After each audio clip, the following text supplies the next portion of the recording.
हम लोग भारत का भौतिक विभाजन पढ़ रहे हैं। तो भारत का जो है उसके खासियत के आधार पर, इनके भौगोलिक विविधता के आधार पर भारत को कुल 6 भागों में बांटा गया था। आप पढ़े भी थे इनसे पहले। एक हो गया आपको ये हिमालय, 2 मैदान, 3 पठार, 4 मरुस्थल, 5 हो गया आपको तटीय मैदान और 6 हो गया आपको आइलैंड। ठीक है, ये सब पढ़ चुके हैं। सॉरी, ये इन रूपों में बांटा गया है।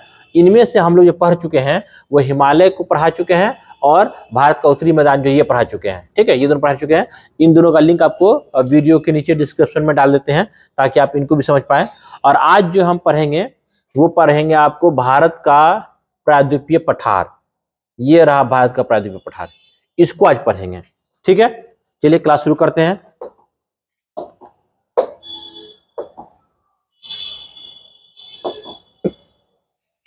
ये आपको 9th क्लास की एनसीईआरटी बुक है ज्योग्राफी की।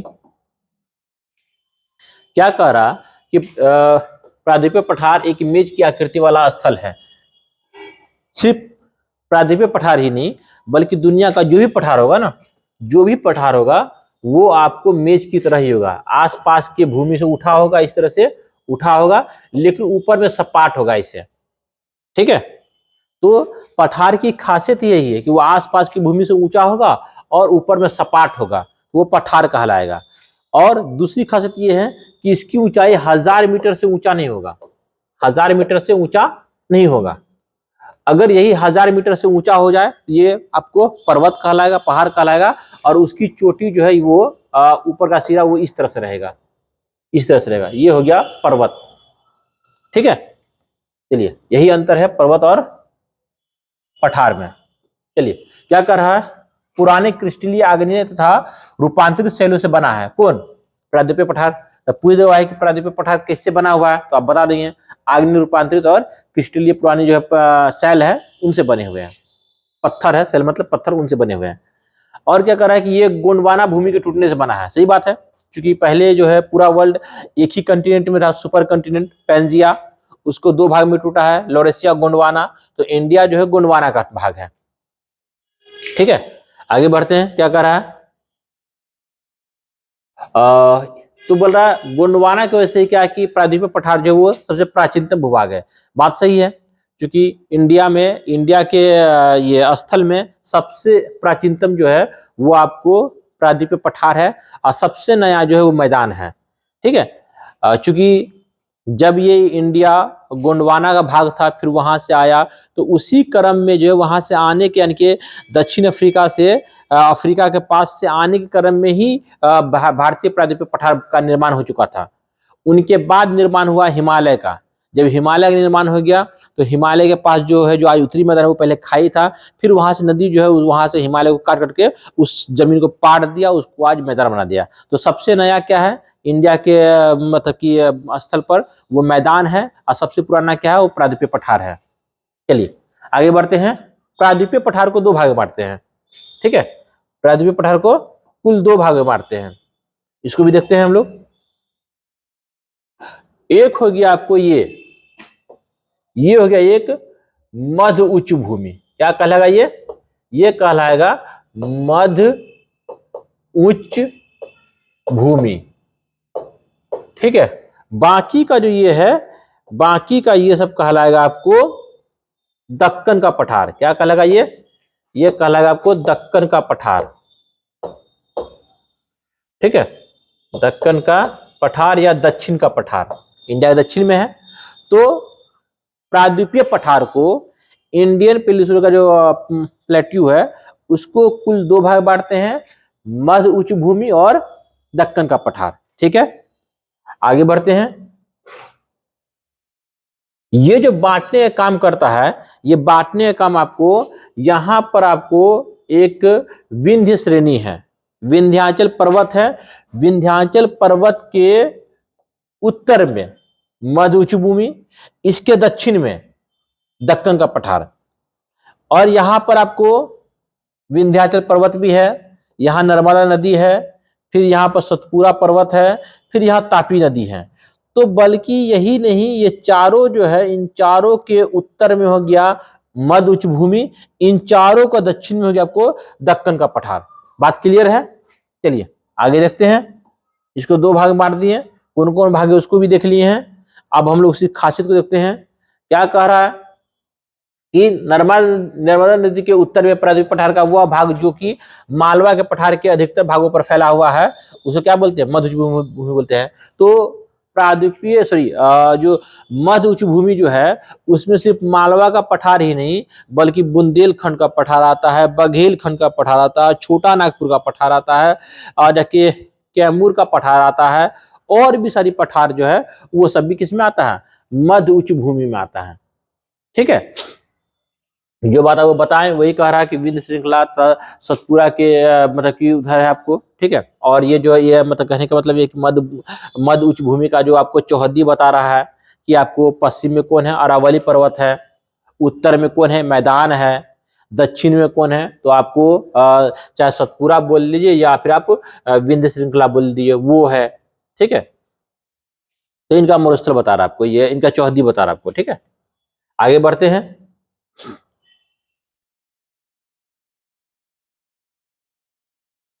क्या कह रहा है कि मध्य उच्च भूमि पश्चिम में चौड़ी है, लेकिन पूर्व में क्या है? संकीर्ण है।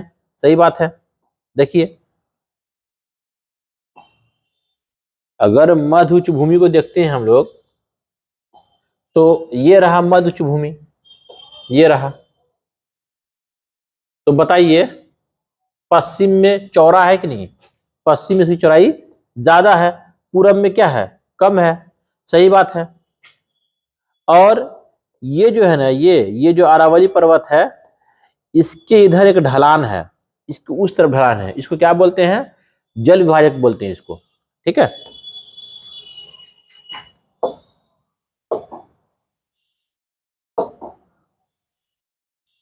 आगे बढ़ते हैं। अब देखिए क्या कह रहा है, दक्षिण का पठार या दक्कन का पठार। ठीक है, उसको देखते हैं। क्या कह रहा है? दक्कन का पठार त्रिभुजाकार है। सही बात है, त्रिभुजाकार है। देखिए त्रिभुजाकार है ये, अगर आप देखेंगे तो बिल्कुल त्रिभुजाकार है। कौन? दक्कन का पठार या दक्षिण का पठार। देखिए ये रहा, और ये त्रिभुजाकार है कि नहीं है? बिल्कुल त्रिभुजाकार है। ठीक है, चलिए आगे बढ़ते हैं। तो दक्षिण का पठार एक त्रिभुजाकार भूभाग है जो नर्मदा नदी के दक्षिण में स्थित है। सही बात है, नर्मदा नदी के दक्षिण में स्थित है, तापी के भी दक्षिण में स्थित है, दोनों होगा। इसके उत्तर में उत्तर क्या है? चौड़े है। बात सही है, ज्यादा चौड़ा है। और ये दक्षिण क्या है? पतला है। ठीक है, और फिर क्या बोल रहा है कि उत्तर में इसके चौड़े आधार पर सतपुरा की श्रृंखला है, जबकि महादेव, कैमूर और मैकाल की श्रृंखला इसके पूर्वी विस्तार पर किसके? दक्कन के पठार के। ठीक है, भौतिक मानचित्र उसको आप देख सकते हैं। इसको देखिए, यहाँ आप देख सकते हैं कैसे आपको सतपुरा की पहाड़ जो है वो आपको उत्तर में है, और आपको कैमूर वगैरह जो है वो ये मैकाल वगैरह दक्षिण में। देखिए ये रहा सतपुरा, सतपुरा पर्वत श्रृंखला, इसके ऊपर में विंध्य है। तो देखिए मालवा के पठार के उत्तर में जो है सतपुरा है कि नहीं है? क्योंकि ये सतपुरा है, सतपुरा, और ये जो है आपको क्या है? विंध्य है, विंध्य है। तो हम कह सकते हैं कि दक्कन के पठार के उत्तर में क्या है? सतपुरा श्रृंखला है। और ये भी कह सकते हैं कि मालवा के पठार के दक्षिण में कौन है? विंध्य श्रृंखला, ये भी कह सकते हैं। और क्या बोला, इसके पूर्वी विस्तार पे यहाँ पे आपको कैमूर की पहाड़ी है, उसके बाद में आपको महादेव की पहाड़ियां हैं इनके पूर्वी विस्तार पे। ठीक है, त्रिभुजाकार आकार भी है, ये भी आप देख लिए हैं। आगे बढ़ते हैं। क्या कर आगे इस पठार का एक भाग, अच्छा यहाँ उससे पहले क्या कर रहा है कि दक्षिण का पठार पश्चिम की एकदम ऊंचा, पूर्व की ओर कम ढलान वाला। सही बात है, ये आपको नदी भी प्रूफ कर रहा है। आप देखेंगे अगर ऐसे, तो ये जो है ये भाग ऊंचा है। ये भाग क्या है? ये भाग आपको ऊंचा भाग है। कौन भाग? ये ऊंचा भाग है। और ये क्या है? नीचा भाग है। इसीलिए तो हर नदी जो है पश्चिम से पूरब की ओर बह रही है। पश्चिमी घाट से निकलती है, पूर्वी घाट को काटते हुए बंगाल की खाड़ी में गिरती है। जब ये ज्यादा ऊंचा है तब तो ढलान इधर है। अगर पूर्वी घाट ज्यादा ऊंचा होता, नदी उस तरफ बहती और अरब सागर में गिरता, लेकिन ऐसा तो है नहीं। ठीक है, बात समझ में आ रही है आपको? आगे बढ़ते हैं।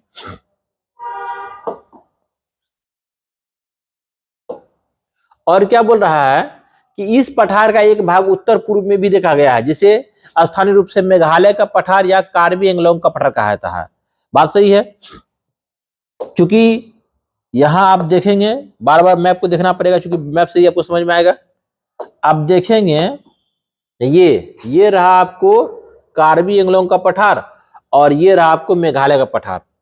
ठीक है, देखिए ये रहा आपको कार्बी एंगलोंग का पठार और ये रहा आपको यहाँ पे मेघालय का पठार। ठीक है, तो ये सब पठार जो ये पठार, ये आपको दक्कन का पठार का ही एक हिस्सा है या प्रायद्वीपीय पठार का ही एक हिस्सा है। क्योंकि इन दोनों के बीच में क्या हुआ, कुछ खिंचा हुआ, क्योंकि पृथ्वी पे हमेशा कुछ न हलचल होता रहता है, जो भी आकृति है वो परमानेंट नहीं है। आज हिमालय है, क्या पता कल वहां पे कुछ और हो जाए, क्योंकि पहले वहां समुद्र था जहां आज हिमालय है। तो पृथ्वी पर कुछ भी क्या है परमानेंट नहीं है, वो चेंज होते रहता है। वही बात है यहाँ पे क्या हुआ कि कुछ ऐसा पृथ्वी पर कुछ हलचल हुआ, जिसकी वजह से क्या हुआ, यहाँ पर ये दोनों भाग जो है, ये दोनों भाग आपस में खिंचा गया और यहाँ पे क्या हुआ, एक भ्रंश घाटी बन गई। ठीक है, तो ये जो है यहाँ पर शिलोंग का पठार बोलिए या मेघालय का पठार बोलिए या फिर असम का या कार्बी आंगलोंग का पठार बोलिए, वो पठार जो इसी का भाग था, ये बाद में अलग हुआ। ठीक है, और फिर यहाँ एक बहुत बड़ा भ्रंश घाटी बन गया, जिसको बाद में गंगा और ब्रह्मपुत्र की सम्मिलित धारा जो है इसको पार देता है और ये एक मैदान बन जाता है, बांग्लादेश का मैदान। ठीक है, बात समझ में आ रहा है आपको? तो यानी कि ये कह सकते हैं कि ये असम का पठार हो या शिलोंग का पठार हो, वो आपको प्रायद्वीपीय पठार का एक हिस्सा है, कह सकते हैं बात को आप। नेक्स्ट क्या करा आपको आगे कि यह एक भ्रंश के द्वारा छोटा नागपुर से अलग हुआ, बात ये बता दी आपको। ठीक है, और यहाँ पर 3 पहाड़ी है, गारो, खासी और जयंतिया। ठीक है, दक्षिण के पठार के पूर्व और पश्चिम सिरे पर क्रमशः पूर्वी घाट और पश्चिमी घाट है। ठीक है, ये देख लीजिए हरा रंग का जो है ये क्या है, पूर्वी पश्चिमी घाट है। देखिए ये है ना, ये क्या है, ये पूरा पश्चिमी घाट है। ये क्या हरा रंग का पूरा, ये पूर्वी घाट है। तो प्रायद्वीपीय पठार के पश्चिम में है ना ये, और ये पूरब में है ना, सही ना बोला कि प्रायद्वीपीय पठार के क्रमशः पश्चिम और पूरब में क्या पाए, ये घाट है, पश्चिमी घाट, पूर्वी घाट। ठीक है, आगे बढ़ते हैं। क्या बोल रहा है आपको, पश्चिमी घाट पश्चिम तट के समांतर स्थित है, सही बात है। वे सतत है, कंटिन्यू है और ऊंचा है, काफी ऊंचा है। और पश्चिमी घाट सिर्फ दर्रा से ही हम लोग पार कर सकते हैं, क्योंकि वो पूर्वी घाट के कंपेयर में काफी ऊंचा है और एक सतत श्रृंखला है पर्वतों का। ठीक है, और बहुत सारी नदी का उद्गम स्थल भी है पश्चिमी घाट। फिर क्या करा आपको, भारत के भौतिक मानचित्र में थाल घाट, भोर घाट, पाल घाट का स्थिति बोला ज्ञात करने के लिए। तो आपको हम दर्रा वाला चैप्टर में पढ़ा चुके हैं कि कहाँ है थाल घाट, कहाँ है भोर घाट, कहाँ है पाल घाट। ये जो है थाल घाट, भोर घाट आपको महाराष्ट्र में है, पाल घाट जो आपको केरल में है। ठीक है, पश्चिमी घाट पूर्वी घाट की अपेक्षा ज्यादा ऊंचा है, सही बात है। तब तो नदी का ढलान जो पूर्वी तरफ है, और पूर्वी घाट की ऊंचाई जो है वो औसतन जो है वो 600 मीटर है, पूर्वी घाट का ऊंचाई औसतन, जबकि पश्चिमी घाट का जो औसत ऊंचाई जो है वो 900 से 1600 मीटर तक है। ठीक है, और एक सवाल यहां आता है कि पूर्वी घाट और पश्चिमी घाट कहां मिल जाता है। तो पूर्वी घाट पश्चिमी घाट जो है वो नीलगिरी के पहाड़ी के पास दोनों मिल जाएगा, बात समझ में आया।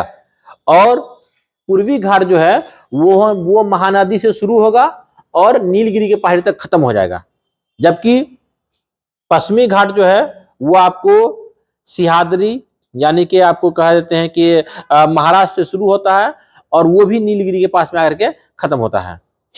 देखिए क्या कह रहा, महानदी से शुरू होता है लेकिन नीलगिरी पास में खत्म होता है। देखिए है कि नहीं पूर्वी घाट, देखिए पूर्वी घाट, देखिए ये रहा आपको यहाँ रहा महानदी, चिल्का झील के जस्ट ऊपर में महानदी है, ये रहा महानदी।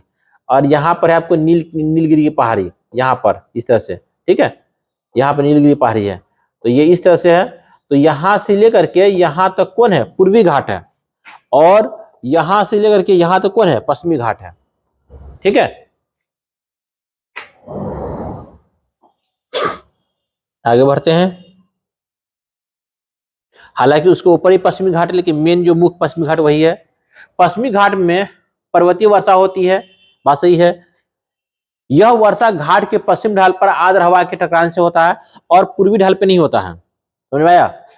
यानी कि अगर आप देखेंगे कि इंडिया में सबसे ज्यादा वर्षा जो होता है वो होता है आपको उत्तर पूर्वी राज्य में, यहाँ पे होगा आपको, यहाँ पे होगा आपको, और यहाँ होता है सबसे अधिक इंडिया में बारिश, यही दो जगह होता है। ठीक है, तो यहाँ पर जो होता है ना, यहाँ पे इसके इस पठार के सॉरी इस घाट के पश्चिमी घाट के पश्चिमी तट पे होता है बारिश। ठीक है, क्योंकि यहाँ से बादल बनता है और मानसून क्या करता है, इसी पहाड़ में टकरा करके बारिश इसी पार बरसाता है, इस पार जो है वो सूखा ही रह जाता है। यानी कि पश्चिमी घाट के पूर्वी तरफ जो सूखा रहता है। अब और अगर देखेंगे आप कि सबसे ज्यादा हरा भरा जो मैदान है, जो ऊंचे जो पेड़ पर्वत है, जितने भी ये जंगल है, वो सब पश्चिमी घाट के पश्चिमी सिरे पर है। पूर्वी सिरे पर तो बिल्कुल क्या बोलते हैं कि मरुभूमि है, कुछ नहीं है, उजाट है। अब क्या कह रहा है कि पश्चिमी घाट की सबसे ऊंची चोटी जो है वो कौन है, अनायमुडी है। कौन है वो? पश्चिमी घाट की सबसे ऊंची चोटी अनायमुडी है, जो अन्नामलाई पर्वत में है। और दूसरा जो ऊंची चोटी है वो डोडा बेटा है, जो नीलगिरी पर्वत में है। ठीक है, ये पश्चिमी घाट का है। जबकि पूर्वी घाट की सबसे ऊंची चोटी जो है वो कौन है, महेंद्रगिरी है। बात समझ आया? पूर्वी घाट की सबसे ऊंची चोटी महेंद्रगिरी है। चलिए आगे बढ़ते हैं।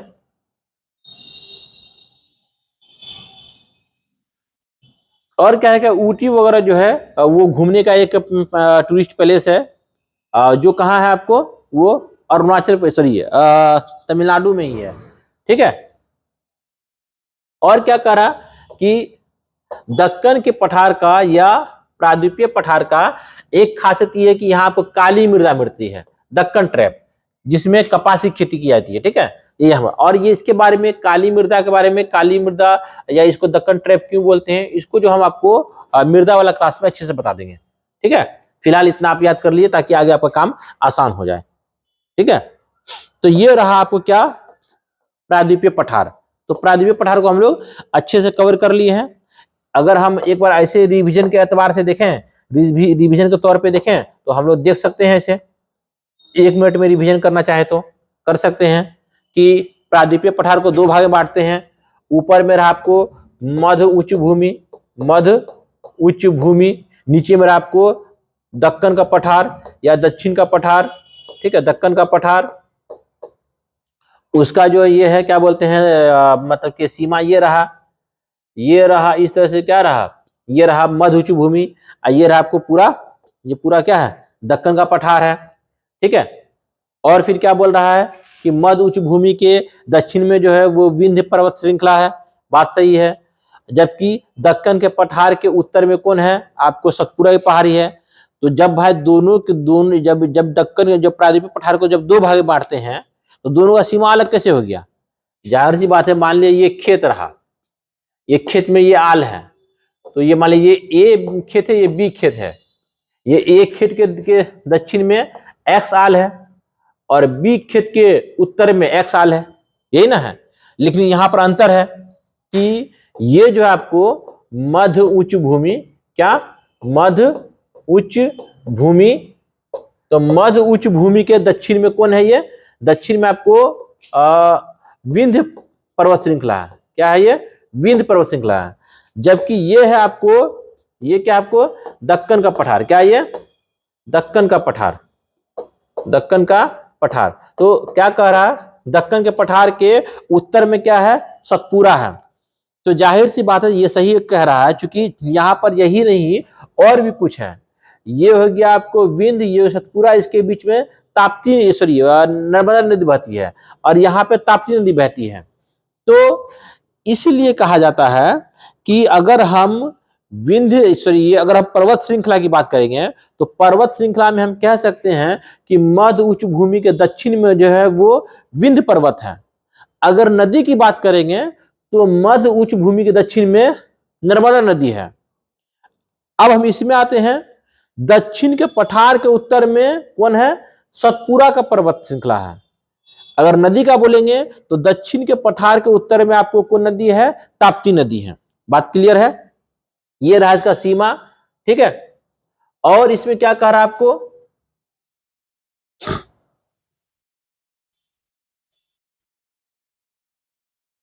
इसमें ये कह रहा है आपको कि मध्य उच्च भूमि के पश्चिमी छोर पे जो है अरावली पर्वत श्रृंखला है।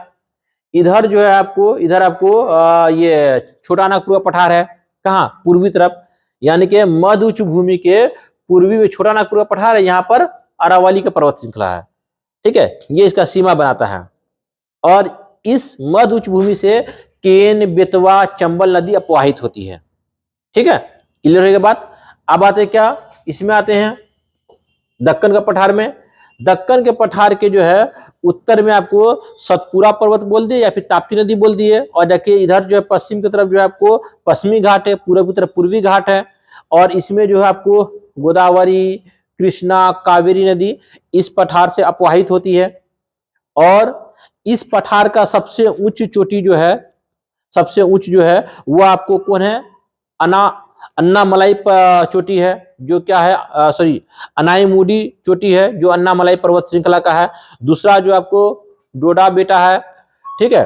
और इधर जो है ये तो पश्चिमी घाट भी हो गया, और दक्कन के या दक्षिण के पठार का सबसे ऊंची चोटी भी हो गया।